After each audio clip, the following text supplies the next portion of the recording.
Tell me true, tell me why was Jesus crucified? Was it for this that Daddy died? Was it you? Was it me? Did I watch too much TV? Is that a hint of accusation?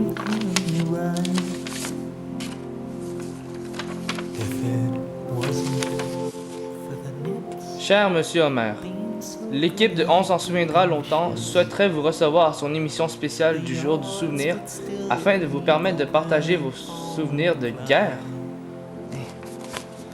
Nous serions honorés de votre présence en tant que véritable héros de guerre. Et nos téléspectateurs l'apprécieraient tout autant. Nous pensons que ce serait l'occasion parfaite pour briser le silence à propos des légendes qui courent à votre endroit depuis la fin de la guerre. Bande de... Je vais y aller à leur émission. Et ils vont avoir leur juste sur les légendes.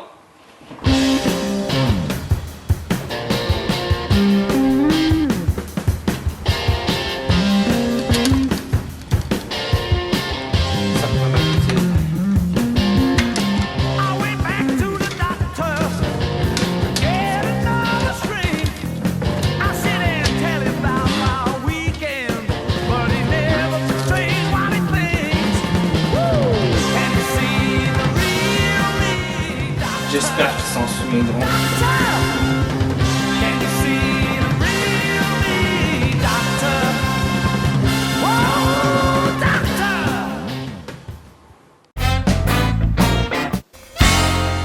Mesdames et messieurs, bienvenue à l'émission On s'en souviendra longtemps.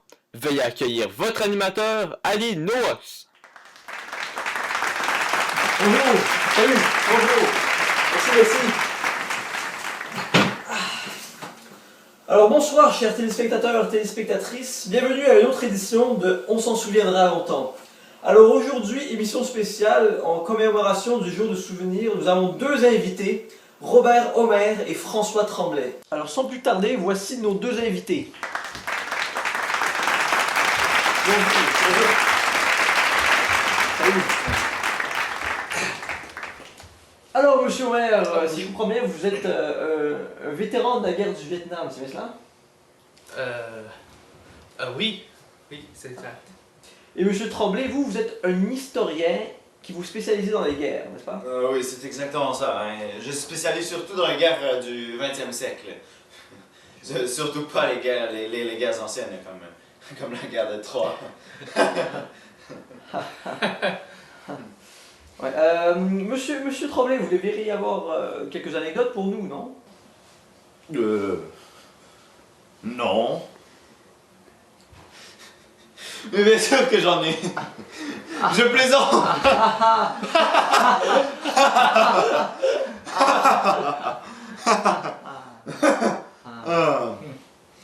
Alors voilà. Ça s'est déroulé durant la guerre du Vietnam. Avant la guerre.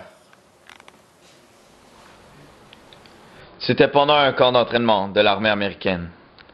Le valeureux sergent instructeur se faisait appeler le Fouet d'acier. Personne ne connaissait son vrai nom. Il était reconnu pour ses techniques d'entraînement rigoureuses, mais efficaces.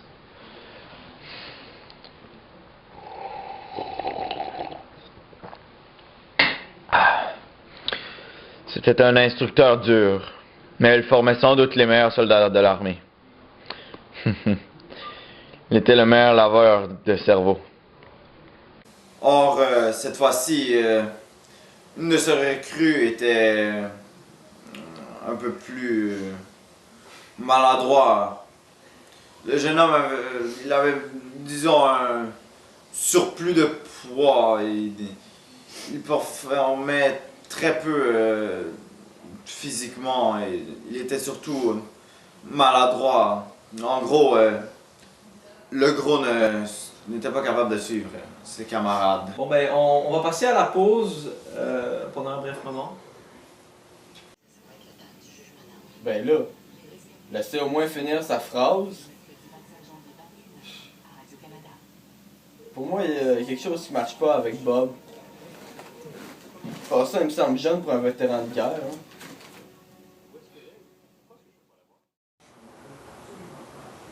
Robert, est-ce que ça va? Vous avez l'air un petit peu ému. Oui, c'est seulement que les souvenirs de guerre, c'est dur. Vous savez, la guerre c'est traumatisant. Oui. La famille, mon frère, ma soeur, tout.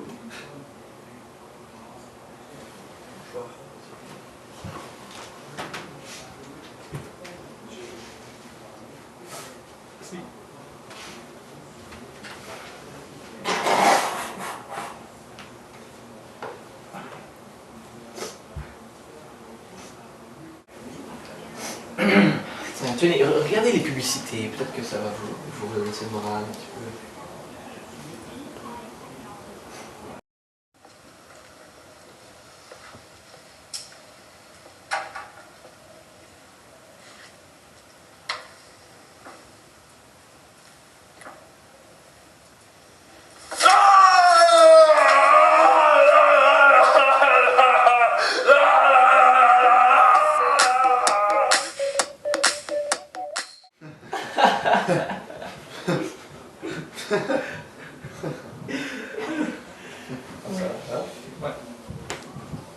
Ok, alors on est en onde dans 10.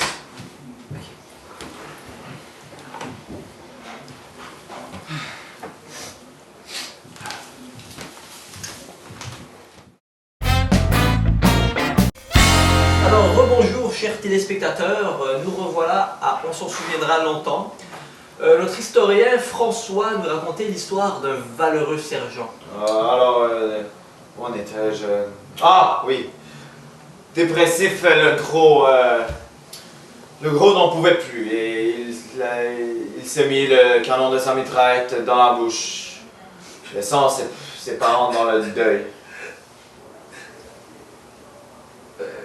Robert, vous allez bien? Non, l'histoire ne finit pas là. J'ai oublié de dire ce qu'il était heureux au sergent. Moi je le sais. Le gros, comme vous le dites, l'a assassiné avant de se suicider. Pour se venger. Le sergent a laissé ses parents, sa femme et son fils de seulement 1 an dans le deuil. Et heureusement, presque 50 ans plus tard, une chaîne de télévision qui n'en savait rien envoya une lettre chez lui pour qu'il vienne lever le voile sur les histoires, les légendes qui l'entouraient. Mais c'est son fils qui l'a reçu. Il est allé à l'émission et l'équipe de l'émission, trop naïve pour penser qu'un homme d'à peine 50 ans ne pouvait être vétéran du Vietnam, ne s'est douté de rien. Alors me voici, fils endeuillé du sergent Homer, pour briser le silence sur l'histoire de mon père. Je le savais. Je le savais. Breakfast where the news is read, television, children fed, unborn living dead. Bullet strikes the helmet's head, and it's all over for the unknown soul.